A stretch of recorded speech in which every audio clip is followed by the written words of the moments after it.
Medak Cathedral. It's not just a church, it's a century-old story of faith, struggle and hope. ఈ కథ 1896లో మెదక్కు వచ్చిన ఒక British machinery Charles walker పాస్నెట్తో మొదలైంది. అప్పట్లో మెదక్ ఒక చిన్న గ్రామం. నీటి కొరత, కరువు, ఇంకా పని లేక ప్రజలు చాలా ఇబ్బందులు పడుతుండేవారు.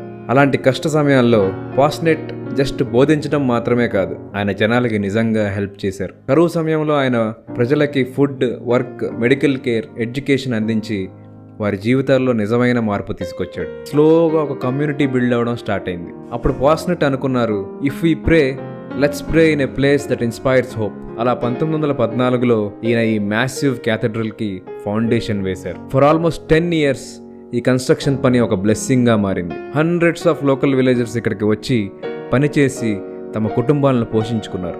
వరల్డ్ వార్ I జరుగుతున్న, కరువు వస్తున్న, కన్స్ట్రక్షన్ మాత్రం ఆగలేదు. That's the spirit behind this place.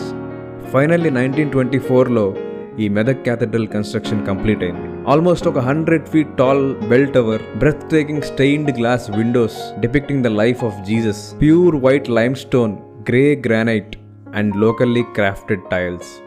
ఒక ఇండియన్ క్రాఫ్ట్స్మెన్ మరియు బ్రిటిష్ ఆర్కిటెక్ట్స్ కలిసి ఈ మాస్టర్ పీస్ని నిర్మించారు. ఇప్పటికీ ఈ క్యాథెడ్రల్ ఒకేసారి దాదాపుగా 5,000 మందిని అకామిడేట్ చేయగలదు.